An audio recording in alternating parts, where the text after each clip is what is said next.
এবারে নাদিয়া ফার্নিচারের সৌজন্যে আন্তর্জাতিক বাণিজ্য মেলার খবর মেলায় মেলায়।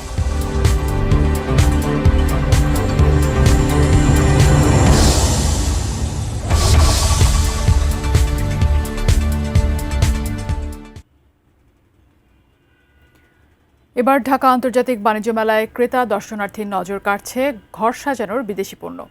নান্দনিক ডিজাইন ও বৈচিত্র্যময় কারুকাজ সম্বলিত এসব পণ্যের স্টলগুলোতে ভিড় বেশি।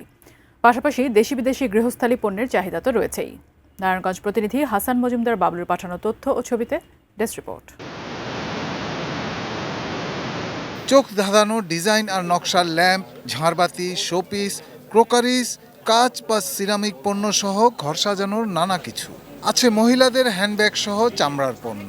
আর প্রতিবারের মতো কাশ্মীরি, ইরানি বা তুর্কি কার্পেট ও ওয়ালমেট তো রয়েছেই। এবারে ঢাকা আন্তর্জাতিক বাণিজ্য মেলার ৩২৮টি স্টলের মধ্যে বেশ কিছু বিদেশি পণ্যের দোকান। সেখানকার বাহারি সব পণ্য নিয়ে ক্রেতা দর্শনার্থীর আলাদা আগ্রহ। ক্রেতারা জানালেন, বিদেশি এসব পণ্যের ডিজাইন, রং ও কারুকাজে যেমন রয়েছে আলাদা আকর্ষণ ও ভিন্ন ঐতিহ্য, তেমনি এসব পণ্যের মানও বেশ ভালো। অনেক পণ্য কেবল বাণিজ্য মেলাতেই মেলে, পাশাপাশি দাম নিয়ে থাকে বিশেষ ছাড়। নান্দনিক ডিজাইন আছে, ডিফারেন্ট টাইপের ডিজাইন, ওনাদের ঐতিহ্যের কিছু জিনিস আমরা দেখতে পারি এখানে। একমাত্র মেলাতেই আমরা ইউনিক কিছু পাই। সাধারণত আমরা মানে মলে বা নর্মালি আমাদের পাশের যে মলগুলো, এখানে এগুলো পাওয়া যায় না।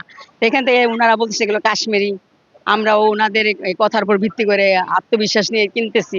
আশা করছি সামনের দিকে আমরা আরো সেল করতে পারবো। বাণিজ্য মেলায় রয়েছে অন্তত ডজন খানেক দেশের পণ্যের স্টল। এসব পণ্যের রয়েছে ইতিহাস, ঐতিহ্যগত আলাদা আকর্ষণ।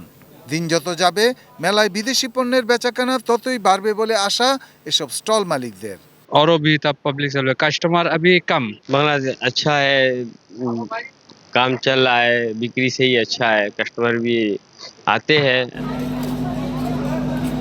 Shahidul Rana, desk report, ATN news.